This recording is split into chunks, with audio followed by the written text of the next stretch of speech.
2 ദിവസം എനിക്ക് ലീവ് കിട്ടിയപ്പോൾ ഞാൻ നേരെ വീട്ടിലോട്ട് പോന്നു കേട്ടോ. വീട്ടിൽ വന്നു കഴിഞ്ഞാൽ പിന്നെ വീട്ടിൽ ഇരിക്കാൻ സമയം ഉണ്ടാവില്ല, കറക്കത്തോട് കറക്കാണ്. അങ്ങനെ ഞങ്ങൾ കുറച്ച് സാധനങ്ങളൊക്കെ മേടിക്കാൻ വേണ്ടിയിട്ട് പുറത്തേക്ക് പോയി. അപ്പോൾ അതേ കണ്ടതോട്ടെ, ഇത് നല്ല രസമുണ്ട് കാണാൻ വേണ്ടിയിട്ട്.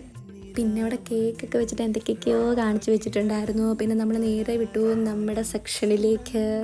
മിഠായികളൊക്കെ ഓരോന്നോരോന്നായി കാണുന്നു, വില നോക്കുന്നു, പോരുന്നു. അതൊക്കെ ഇങ്ങനെ തകൃതിയായി നടന്നു. പിന്നെ ഞങ്ങളിങ്ങനെ ഓരോ സാധനങ്ങളൊക്കെ ഇങ്ങനെ ഡ്രൈ ഫ്രൂട്ട്സും അങ്ങനത്തെ കുറേ കാര്യങ്ങളൊക്കെ ഉണ്ടായിരുന്നു കേട്ടോ. അതൊക്കെ ഇങ്ങനെ കണ്ടു. പിന്നെ അവിടെ കുറേ വെജിറ്റബിൾസൊക്കെ ഉണ്ടായിരുന്നു, എല്ലാം നല്ല ഫ്രഷ് ആയിരുന്നു. അതിൻ്റെ അകത്തുനിന്ന് കുറച്ച് സാധനങ്ങളൊക്കെ വാങ്ങി. ഇനി നമുക്ക് വെജിറ്റബിൾസിനോടും ഫ്രൂട്ട്സിനോടും വലിയ താല്പര്യമില്ലാത്തതുകൊണ്ട് നമ്മൾ നേരെ നമ്മുടെ എണ്ണപ്പലഹാരങ്ങളിലോട്ട് ചാടി. അവിടെ എന്തൊക്കെയൊക്കെയോ കണ്ടു, പേരറിയാൻ മേലാത്ത കുറേ സാധനങ്ങൾ. പക്ഷേ അവിടെയൊക്കെ പേര് എഴുതിയിട്ടുണ്ടായിരുന്നു, അതും വായിക്കൊള്ളാത്ത പേരുകളായിരുന്നു. അങ്ങനെ ആ വായിക്കൊള്ളാത്ത കുറേ സാധനങ്ങൾ എടുത്തുകൊണ്ട് ഞങ്ങളിങ്ങനെ പോന്നു. അയ്യോ പോന്നില്ല, എന്നിട്ടും പിന്നെയാണ് അറിഞ്ഞത് അപ്പുറത്തെ സൈഡിൽ ഒത്തിരി സാധനങ്ങളുണ്ടെന്ന്.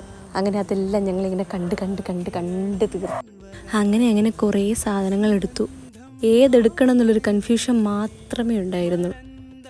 അങ്ങനെ ഞങ്ങൾ ബില്ലൊക്കെ ചെയ്ത് പിന്നെ കാറിൽ കയറി. പിന്നെ തീറ്റ തുടങ്ങി. ഇതെന്തോ പോക്കറ്റ് ബ്രെഡോ അങ്ങനെ എന്തോ സംതിങ് ആയിരുന്നു കേട്ടോ. നല്ല ടേസ്റ്റ് ഉണ്ടായിരുന്നു.